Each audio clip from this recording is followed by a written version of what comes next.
Hello and welcome back to my channel. By the title, you guys already know what this is about.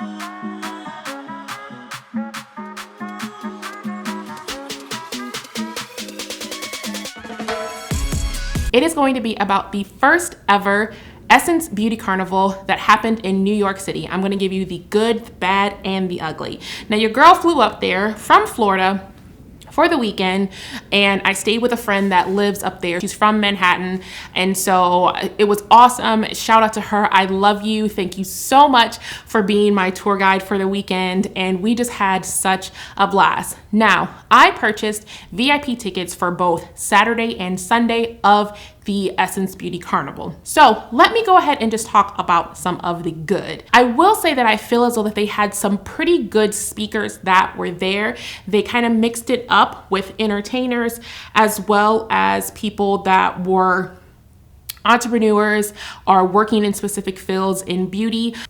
Another thing that was good was their photo op sections. Their photo op sections were amazing. They had some really fun ones,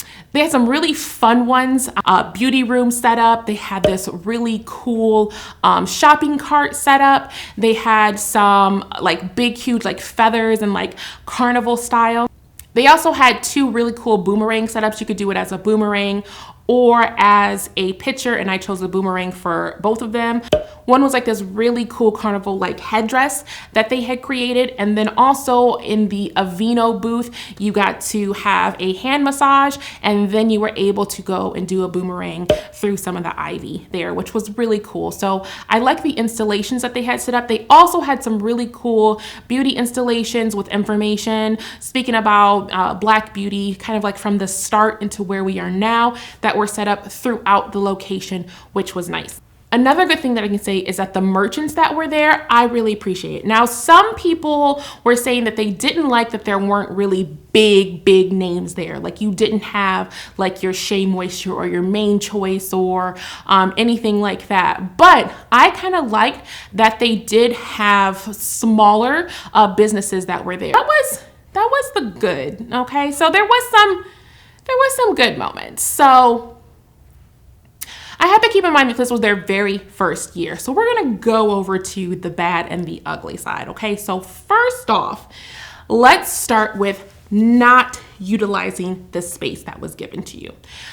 When you walked in, it was just like empty. They had all these amazing installations and they had like these really great photo ops, but then in between the stuff was just nothingness. It was bare. For general admission, you only had one stage and it was some chairs that were set up, right? There wasn't enough chairs for not only general admission, but VIP. Now, the first two rows were reserved for every single speaker that was up there. And I feel as though I think that was for like maybe family members or family members of the speakers or their social media team, which I understand. VIP the first day, we were able to hear a little bit of what was going on stage. The second day on Sunday, they were playing their own music up there. So if you wanted to go to the lounge area and sit down in VIP, you weren't able to hear any of the speakers or anything like that. Now, 12:45 seemed to be when they put like their main, like their headliner speakers, okay? So for the first day on Saturday, it was Sierra, and she did a really good job. Of course, there was a question that everyone keeps on asking Sierra, which is about what is the prayer to get a husband? Look, I'm sure she's sick and tired of hearing about it, but she laughed it away. So on the VIP tickets, it said that you get to have a meet and greet. So you get to meet and greet all the speakers. Once they get off the stage, they were taken up to the VIP section where there was an area that was blocked off. It was all glass. And that's where Essence did like their wrap-up interviews and stuff like that. And that is fine. After that, they had a place where you can take pictures. First off, it was in a very dark corner. And me as a photographer, I know that there's all this melanin, especially when we had our deeper set people that were talking. You could not see anything. So the pictures didn't turn out that great. And as far as Sierra was concerned, There was a lot of us that were up there in VIP, right? There was a lot of tickets. They sold a lot of tickets for VIP. They sold so many tickets that people were saving their seats on the couch. There was not enough seating for everyone in the VIP section. There was only 16 people that saw Sierra. I spent $200 of my hard-earned money to fly up there for VIP, and I was told that there would be a meet and greet experience. You are not gonna have no meet and greet with 16 people. The next day, which was Sunday, we had Jackie Aina as one of the main stage speakers. Again, sitting room only on the floor. There was not enough time and they weren't utilizing this space. They had about 3 huge televisions that were in the area. They could have at least put some benches up there. They could have put some seating right there so that not only general admission could sit throughout the day, because if you didn't have VIP, you weren't sitting at all throughout the day unless you were on the floor. They could have at least had some seats up by all 3 of those big giant televisions. So that way, if you weren't sitting in front of the stage, you would at least be able to see and kind of hear what the speakers had to say. Because you could hear it from all different aspects of where it was at. You just didn't want to sit on the floor. Like you were tired of standing all day, okay? So that was another thing. And Jackie Aina, again, it was called a meet and greet. There was not a lot of meeting and a lot of greeting, okay? You standing at the wall while everyone is screaming your name, to me, is not a meet and greet at all. So I feel as though that was kind of, I think that they could have done better with streamlining, maybe sell fewer VIP tickets. That would have been a little bit better and a little bit better experience. For you as a VIP person, not to have a section in the seating is kind of, yeah, that's kind of ludicrous. I mean, you're spending way more. Like the general admission was $30 a ticket, right? So you had all these general admission because we had wristbands, so you could see who was VIP and who was general admission. The amount of general admission that was sitting behind the first 2 rows that was reserved was absolutely ridiculous. If I'm going to spend that money, I better be sitting in a chair like front and center. Not to mention there are people like saving seats. So if you went there with someone that, you knew or whatever on Saturday, I didn't know anyone. I went by myself. Another thing that they had is they were not allowing any food or drinks into the property, which is fine. But I think water should have been fine. They had a food, like food trucks out there that you could buy from, but $3 for a bottle of water, like, are you serious? Are you serious? And they were not allowing that food to be brought in so you can sit. There was really no place to sit for you to do it. They had a couple of tables outside that had umbrellas. So on Sunday when it was raining, we were sitting outside. On Saturday when it was like blowing and it felt like I was in Kansas and I was being whipped up in a tornado, I sat outside. That's just where it was. In the VIP section, they had a place for you to get massage. Now, in theory, that is great, but there was no privacy. It would have been nice if there was just like this little curtain kind of around. It wouldn't have took much. You could have used some PVC pipe, put a little curtain around. They used the PVC pipe and the curtain. And so the waiters would come by with the hors d'oeuvres. They had it. So they definitely had that aspect. It would have been nice for us to be able to do that. So you had some privacy when you were getting like your little like back massage, and it kind of taking you out of that element of being around so many people. Because again, I feel like VIP was oversold. There was a lot of people up in VIP. Another thing is at the marketplace. It was very, very cramped.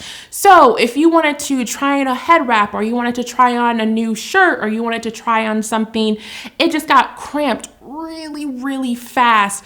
And again, it was kind of weird to see how cramped the little, what they called the marketplace was, because there was so much space that was just empty. It was empty space. Another thing I would like to see if the Essence Beauty Carnival does come back for a second year is probably to have 2 stages. I feel as though that when you have a speaker that is there that is educating the group, that it shouldn't be so much time constraint. There were 2 speakers that were there that I absolutely loved, and they had time to take questions Well, the music was so loud. There was no one in the audience kind of passing around a mic so that you can ask the question so that the person could hear it. The first one up was Nikita G. She did a talk about, laying down a wig and how to do it.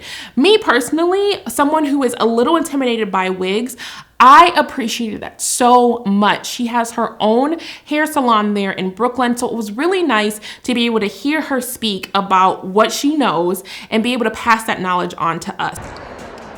An easy way to put on your wig, you put it in front of your head.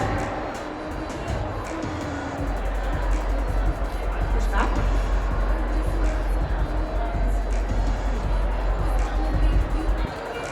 Snug, it should be snug.